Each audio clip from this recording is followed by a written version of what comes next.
নমস্কাৰ, উৎপলা কিচেনলৈ স্বাগতম জনাইছোঁ। আজি মই লৈ আহিছোঁ আন এটা ৰেচিপি। এয়া মাছ আছিলে, সৰু মাছ মোৰ সৰহকৈ আনিছিলে। মই এনেকৈ ফ্ৰাই কৰি খাই আমনি লাগি গ'ল, সেইকাৰণে ভাবিলোঁ চাটনি বনাই খাওঁ আৰু আপোনালোককো দেখাওঁ। মই এয়া মাছ লৈছোঁ ফ্ৰাই কৰি। এয়া নহৰু লৈছোঁ, আদা আৰু ভোট জলকীয়া এটুকুৰা লৈছোঁ আৰু মই মান ধনিয়া লৈছোঁ। এয়া মই মিক্সিত এতিয়া পিচি ল'ম। এয়া মোৰ হৈ গ'ল চাটনি বনাই। এতিয়া মই এইখিনি উলিয়াই ল'ম আৰু খাবলৈ বহুত সোৱাদ হয়। আপোনালোকেও খাই চাব পাৰে এনেধৰণে।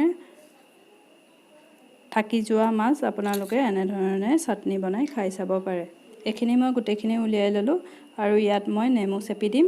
এয়া নেমু লৈছোঁ, মই লৈছোঁ গোল নেমু, আপোনালোকে কাজি নেমুও ল'ব পাৰে। খাবলৈ বহুত টেষ্টি হয়, আপোনালোকেও বনাই খাই চাব।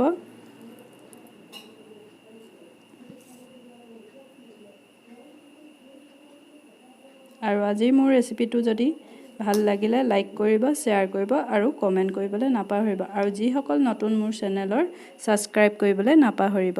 নমস্কাৰ।